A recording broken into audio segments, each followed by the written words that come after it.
हाय doctor साहब। हाय Rocky sir. Doctor साहब आज एक ट्रिकी क्वेश्चन है। ओके। ठीक है, मैं ये जानता हूँ, आई एम अवेयर कि आप आयुर्वेद से आप सफ़ेद दाग, स्किन डिजीज बेसिकली, और महारत आपकी सफ़ेद दाग में है, डेफिनेटली मैं जानता हूँ। लेकिन ये आई डोंट थिंक आयुर्वेद को बिलोंग करता है। लेकिन मैंने इसका मेंशन बार बार देखा है, मैंने ऑनलाइन भी देखा है, समटाइम्स इन द कमेंट भी देखा है, लोग आपसे कुछ पूछ रहे होते हैं, और वो होता है सर्जरी।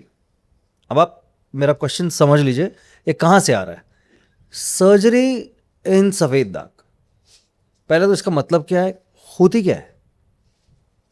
सर बेसिकली सर्जरी एक ऐसा प्रोसेस है जहाँ पर हम अब बॉडी में, पेशेंट की ही बॉडी में, जहाँ पर एक्टिव मेलानोसाइट यानी कि जहाँ से रंग बनेगा, मेलानिन प्रोड्यूस करेंगे, बनेगा। एक्टिव यानी कि जो हेल्दी मेलानोसाइट्स हैं, जो रंग बनाने की प्रक्रिया को अभी अच्छे से कर रहे हैं, उसको निकाल के उसको वहाँ से शिफ्ट करा जाता है ऐसी जगह पे जहाँ पर इनएक्टिविटी या फिर वहाँ पर रंग बनाने के सेल नहीं है, या ख़त्म हो गए या कम है, यानी कि सफ़ेद दाग है।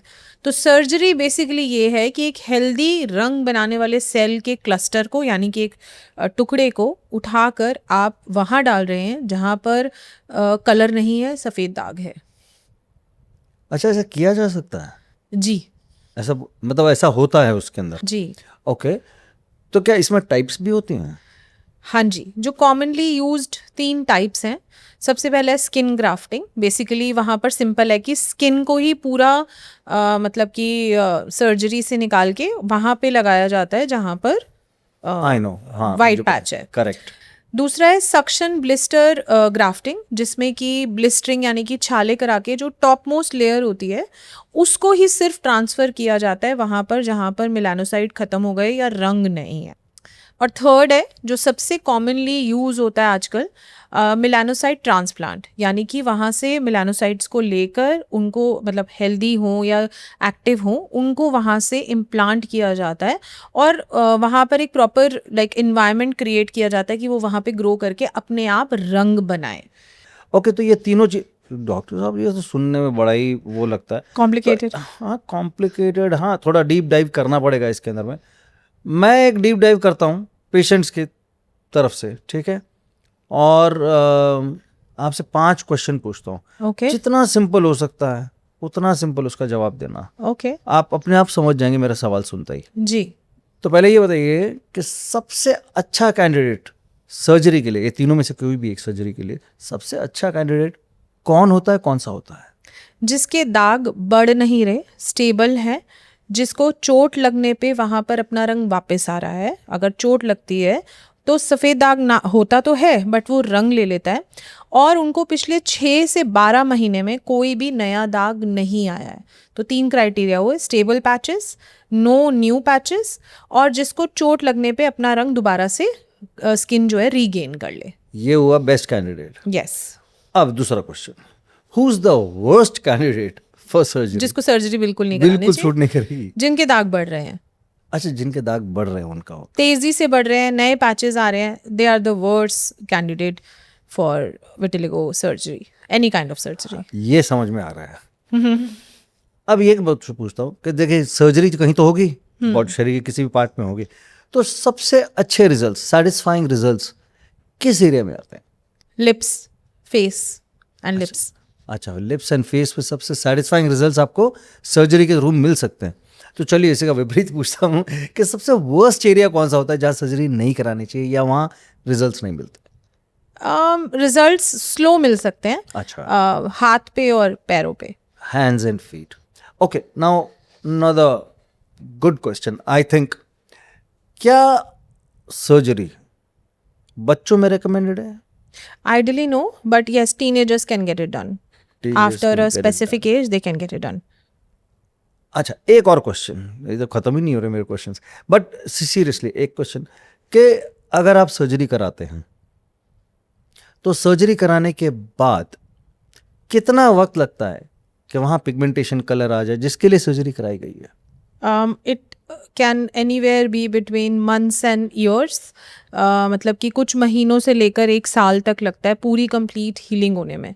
So it can start in like say 6 to 7 weeks. 6 से 7 हफ्ते में आपको रंग बनना शुरू हो सकता है, और फिर वो मंथ्स में भी हो सकता है कुछ लोगों के लिए, और कुछ लोगों के लिए 1 साल भी लग सकता है। Oh, really? Yes. And now the million dollar question. कि सर्जरी कराने के बाद क्या सफेद दाग फिर से हो सकता है? Can it relapse? यस, सफेद दाग आ सकते हैं?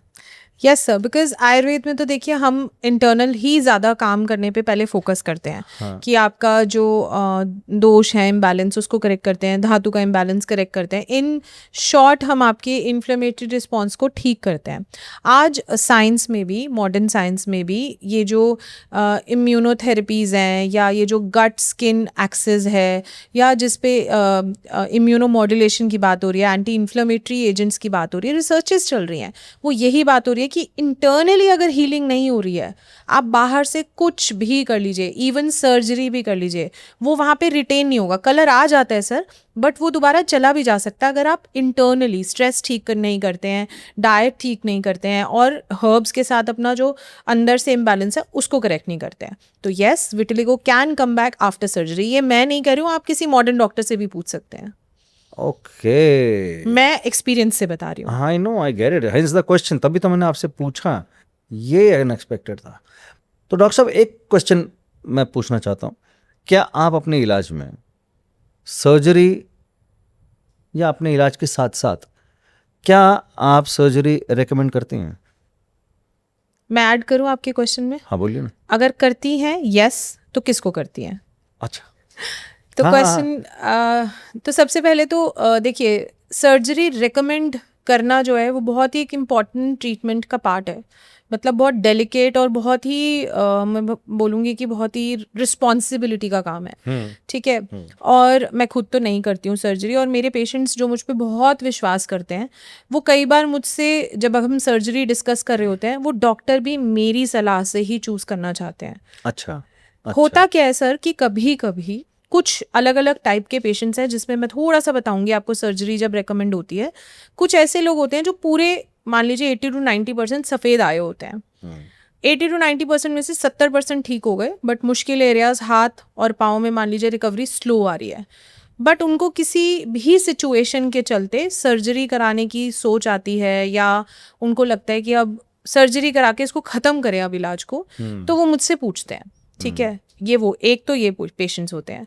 कुछ मैंने अपने एक्सपीरियंस में देखा, कुछ ऐसी सिचुएशन लाइफ में होती हैं जब उनको लगता है कि इलाज चलता रहे हमारा, बट हमें अभी सर्जरी करा लेनी है। जैसे कि किसी की शादी रुकी हुई हो, जैसे कि किसी की जॉब की वजह से, जैसे डिफेंस की, मेडिकल जहाँ पर लगता है, तो ऐसे केसेस में सर्जरी की डिस्कशंस मेरे पास आती हैं मेरे पेशेंट्स से। सो बहुत ही ध्यान से मुझे चूज़ करना पड़ता है कि पेशेंट, हाँ आपके लिए सर्जरी ठीक रहेगी। मान लीजिए मेरी आज प्रैक्टिस को 20 साल हो गए हैं, तो मैंने उसमें आज तक अगर बहुत सर्जरी सक्सेसफुल देखी हैं, तो कई बार मैंने फेल होते हुए भी देखी हैं। अच्छा जी, मतलब पेशेंट्स मेरे पास आए हैं फेल सर्जरी होने के बाद इलाज कराने। मैं जब रेकमेंड करती हूँ अपने इलाज के साथ, वहाँ पर एक प्लस पॉइंट ये होता है कि हमारा इलाज चल रहा होता है, मान लीजिए 1 साल 2 साल से पेशेंट डाइट में है, पेशेंट के पास मेडिसिन का एक ट्रीटमेंट चला हुआ है, पेशेंट की बॉडी में जितनी भी मान लीजिए कमी थी, पोषक तत्वों की कमी थी, या जो भी गड़बड़ थी जिससे बीमारी आई थी, वो ठीक हो गई होती है। सिर्फ कह सकते हैं कि एंड का वो जो कहते हैं ना सेहरा बनने वाली बात होती है, वो सर्जरी को बनना होता है और ट्रीटमेंट कंप्लीट हो जाता है। तो वहाँ पर मेरे रिकमेंडेशन पे, मेरी निगरानी में, मैं अपने कुछ पेशेंट्स को, कुछ स्पेसिफिक पेशेंट्स को रेकमेंड करती हूँ सर्जरी। बट ये मेरी शर्त रहती है कि अगर आप मेरी रिकमेंडेशन पे सर्जरी करा रहे हैं, तो मेरी मेडिसिन कंटिन्यू रखिए जब तक हम बिल्कुल श्योर ना हो जाए कि अब बीमारी दोबारा से रिलैप्स नहीं होगी। सो आपके क्वेश्चन का आंसर थोड़ा सा मिक्स्ड है, ट्रिकी है। हाँ जी, हाँ भी है इसका आंसर, ना भी है। मैं रेकमेंड करती भी हूँ, बट मैं अपनी थोड़ी सी उसमें उनके साथ रहने की कोशिश भी करती हूँ कि मैं एक्चुअली में जो इतने मेहनत से उन्होंने इलाज किया है वो ख़राब ना हो, सिर्फ एक जल्दबाजी के चक्कर में। वंडरफुल डॉक्टर साहब, जब मैंने ये क्वेश्चन पूछा था ना, मुझे इसका रियली में आइडिया नहीं था कि इतना इन डेप्थ है होगा ये। मैंने तो अपने आपके लिए 5-6 क्वेश्चन भी बना रखे थे रैपिड फायर में कि ख़त्म हो जाएगा, लेकिन ये बहुत इम्पॉर्टेंट चीज़ थी जो मैंने आज आपसे पूछ ली। मुझे आइडिया नहीं था इसके बारे में, मैं तो खाली कमेंट्स देखे थे और उसके बारे में सर्जरी लोग बोलते हैं। आई थॉट आप कहाँ है, सीधा नेगेट कर देंगी आप इसको कि मैं ना बोलती हूँ ना मैं सजेस्ट करती हूँ। और दर्शकों ने भी जो देखा है आज, वो सर्जरी के बारे में पता भी चला होगा उनको, और कभी कुछ होगा तो आपसे डायरेक्ट पूछ भी लेंगे। I am sure they learn something. मैंने तो आज सीखा definitely. Thank you very much doctor साहब। Thank you.